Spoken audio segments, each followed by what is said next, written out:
On August 1st, 2026, thousands of veterans' children are they're going to suddenly lose their educational funding. Just completely cut off. Right. And the craziest part about this impending cutoff is that it isn't the result of some massive, highly publicized political battle over the budget. Not at all. It is happening because someone in Washington quietly deleted a single word specifically, the word secondary, from a massive stack of legislative paperwork. It really highlights the hidden mechanics of public policy. I mean, how a seemingly minor cleanup of statutory language in a committee room somewhere translates into a sudden hard stop for a teenager studying for their GED thousands of miles away. Yeah, that dynamic is exactly what we are unpacking today. Welcome to this deep dive. We have an incredibly time-sensitive update regarding U.S. Veterans Affairs benefits. Very time-sensitive. Exactly. Yeah.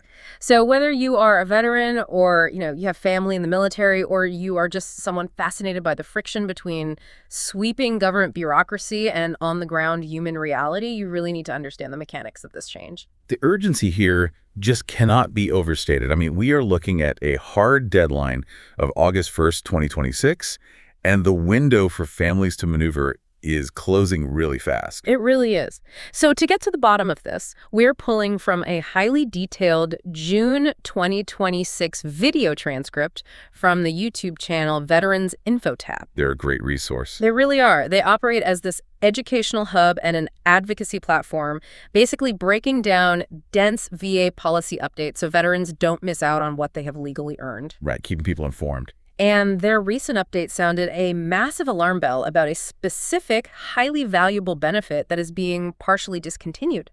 So, okay, let's unpack this. We really need to understand the baseline before we can understand what is actually being taken away here. That makes sense. So let's look at Chapter 35, or Dependents Educational Assistance. That is the perfect place to start, honestly, because the scale of Dependents Educational Assistance, which is often just called DEA, though it's staggering if you've never encountered it before. And this is not a benefit designed for the veteran themselves. It is an educational stipend specifically carved out for the spouses and the dependent children of a very specific, severely impacted group of veterans. We are talking about veterans rated as 100% permanent and total service-connected disabled, which is what the VA calls P&T. Right. And the source also notes it covers the families of service members who are missing in action, captured, died in the line of duty, or passed away from a service-connected condition. Yes. So we're talking about families who are currently living with the absolute highest level of sacrifice. Those are the eligibility gates, exactly. And the philosophy behind DEA is really crucial to understand here. When a service member is permanently and totally disabled or killed, it fundamentally disrupts the entire family's earning potential.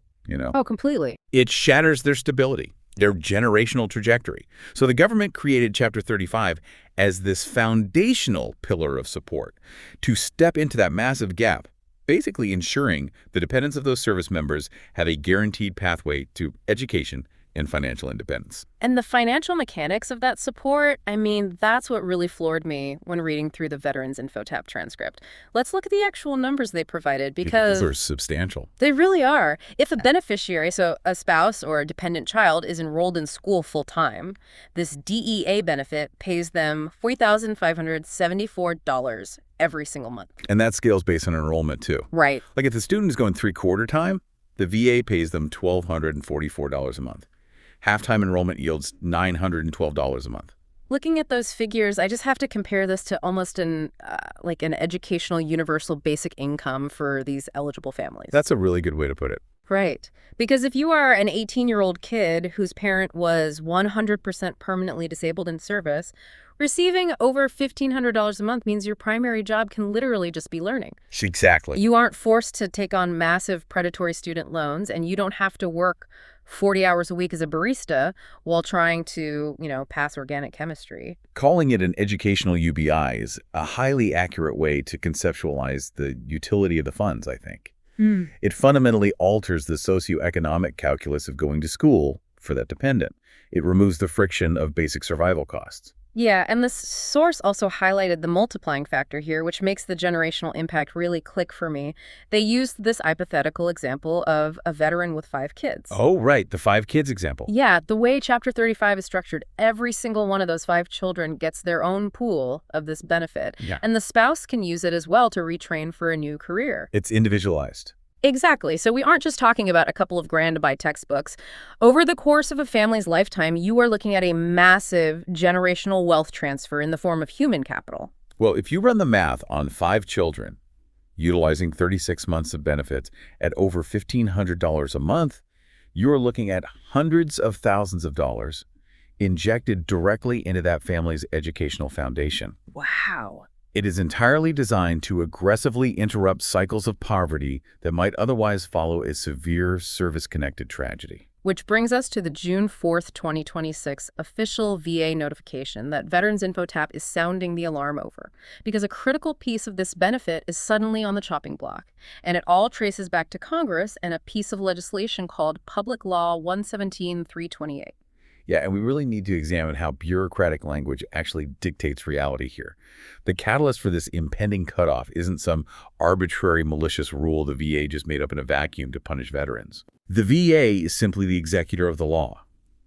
Congress statutorily changed the legal definition of an educational institution for the specific purposes of administering this benefit. And looking at the text of the change, it is shockingly simple. I mean, they went into the existing statute, deleted the phrase secondary school, and replaced it with post-secondary school. Just one word. Right, they just swapped one prefix. But by doing that, they entirely rewrote who is legally allowed to receive this money. And the real-world impact of that single word swap is a drastic reduction in coverage. By legally mandating that the institution must be post-secondary, Congress essentially ordered the VA to stop funding anything that happens before the college or advanced trade school level. So let me list out what the source notes this actually eliminates, because the scope of the collateral damage is pretty jarring. Starting August 1st, 2026, this statutory change wipes out funding for high school coursework. Gone. Right. It defunds GED-level training. It eliminates payment for academic tutorials and basic academic remediation. Any program that is categorized at that secondary or remedial level will just no longer be recognized as a valid educational institution by the VA's payment systems. That's crazy. The legal mechanism to write those specific checks has just been erased. I have to push back on the inherent logic of this policy move, though, or at least analyze the friction here. Because, wait, so if a veteran's kid is using this stipend for a GED program specifically to prepare themselves for the very college degree the VA will happily pay for. Right. They are just entirely cut off. Cutting off the prep work seems entirely self-defeating. It really highlights a classic tension between high-level legislative streamlining and, on-the-ground human friction. Yeah. From a purely administrative macro-level standpoint, you can deduce why lawmakers might want to clean up the statute. They're likely trying to standardize definitions across various federal departments. Sure, keeping the books neat.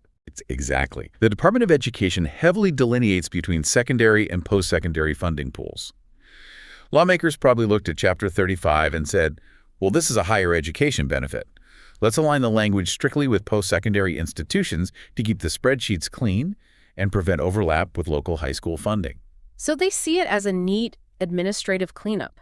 But they completely aren't accounting for the messy reality of the beneficiaries' actual lives. I mean, not everyone has a perfectly linear, fully funded, uninterrupted path through standard public high school. Especially in military families dealing with severe trauma. I mean, frequent military moves, family instability due to a parent's debilitating injury, or the absolute chaos that follows a death in the line of duty. These are massive disruptions to a child's secondary education. Of course. That is precisely why academic remediation and GED programs exist in the first place, to catch the people who fall through the cracks of the traditional timeline. The creator of Veterans InfoTap makes a really compelling socioeconomic critique of this exact dynamic. They essentially argue that this policy creates a massive, unbridgeable gap for the most vulnerable families. It's like a building analogy, right?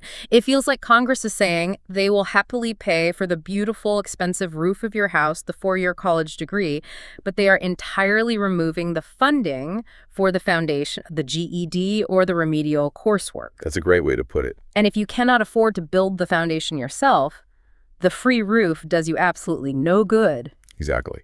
And the source also points out a critical financial reality regarding this specific subset of users. Defunding the secondary education portion of Chapter 35 is likely saving the federal government a microscopic amount of money in the grand scheme of the VA budget. Right, because how many are actually using it for that? Very few. The vast majority of dependents use this benefit for traditional four-year universities or expensive post-secondary trade schools. So Congress is literally saving pennies by cutting off the cheapest part of the educational journey. Yes. But for the teenager who suddenly has to pay out of pocket for their GED prep course or drop out to work full-time to afford it, the loss is catastrophic. It introduces a very harsh sink-or-swim mentality. Yeah. The government is essentially saying, figure out your own foundation. And once you magically gain admittance to a post-secondary program, well, we will start helping you again. That is so tough. And, you know, if you are listening to this right now and your child is halfway through a specialized high school track or they are about to start a GED program this fall, you are probably doing the math in your head and feeling a surge of panic right now. Absolutely. So we need to talk about the grandfather clause because the VA did issue guidance on how they are handling people currently using the benefit. But the mechanics of this clause are incredibly strict and, frankly, a bit unforgiving. They are very strict. The VA notification states that students who start a secondary program prior to the August 1st, 2026 deadline will continue to receive their DEA benefits, but only through the end of that specific academic term. Wait, meaning they don't grandfather the student into the overall program? They only grandfather the current term the student is enrolled in. That is the crucial distinction. The notification explicitly dictates that the VA cannot continue DEA benefits for subsequent secondary academic terms, regardless of whether those future terms are mandatory for the student to actually graduate or earn the GED. Let's break down the mechanics of how that actually plays out for a family, because that's, well, let's say your dependent is enrolled in a specialized remedial track that operates on trimesters. They start their fall trimester in July, beating the August 1st deadline. Okay. They are fully funded for the fall. But when the winter trimester rolls around in November, the funding completely evaporates. Yeah. The student is in the exact same program, sitting in the exact same classroom, working toward the exact same diploma, but the VA's payment software legally cannot process the check for the winter term. Because once that initial grandfathered term expires, the new statutory definition takes over. The VA system will look for a post-secondary school, see a secondary school, and instantly reject the disbursement. The legal authority to pay is just gone. It is a sudden, brutal stop, which means the immediate action item here, straight from the source's advocacy, is pure urgency. This is not a theoretical debate about policy.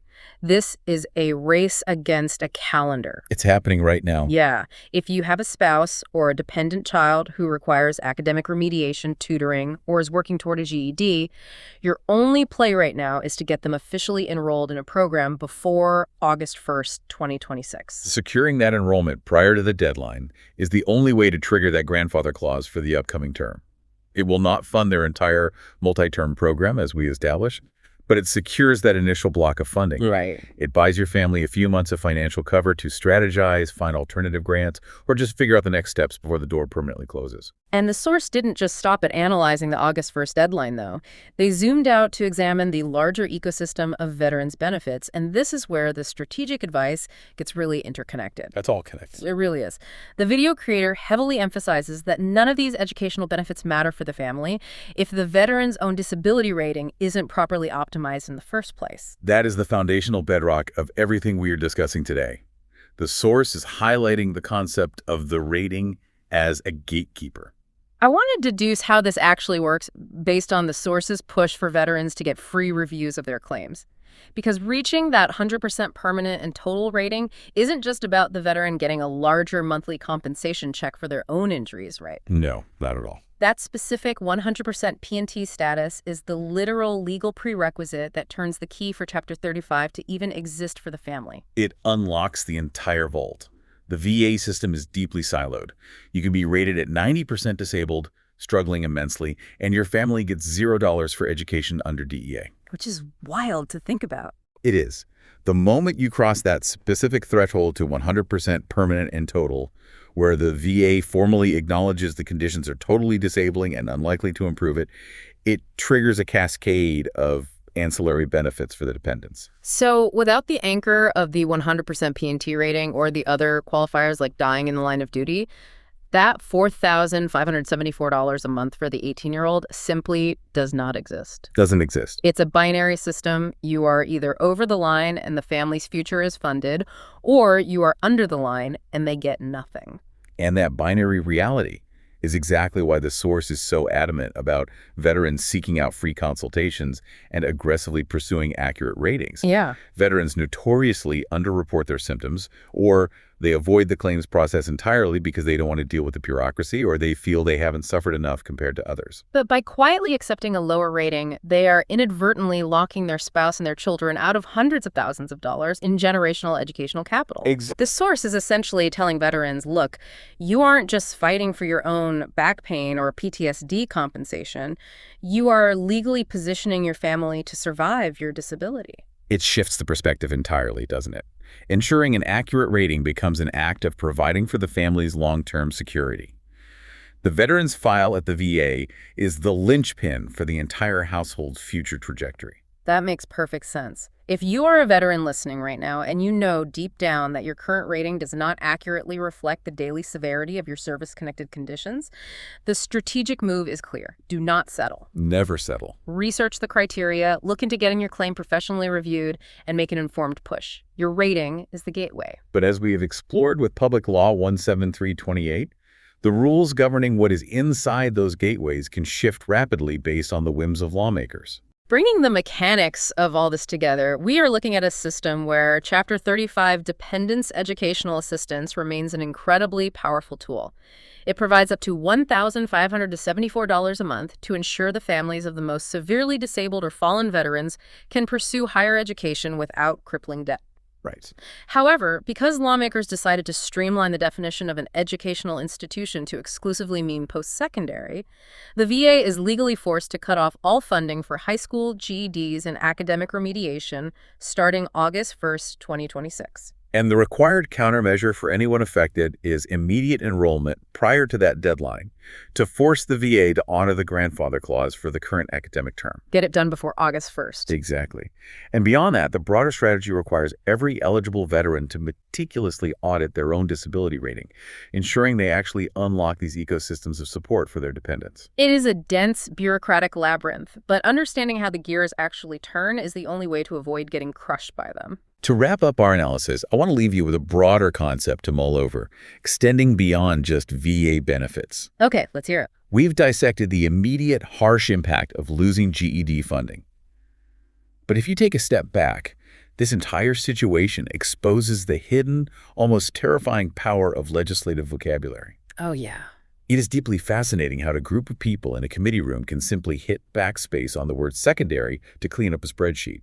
And in doing so, they fundamentally rewrite the life path of a teenager studying at a kitchen table halfway across the country. Wow. It challenges us to ask, how many other small, seemingly administrative definitional changes are quietly moving through massive federal bills right now, silently reshaping the foundations of people's lives, without anyone noticing until the checks stop arriving? That is an incredibly important question to keep in mind the next time you hear about a government agency streamlining its definitions. Words matter, but definitions dictate reality when they are written into law. They absolutely do.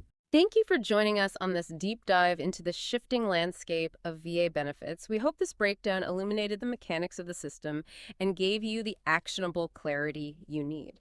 Keep questioning the fine print, keep looking out for your families, and most importantly, keep learning. Catch you next time.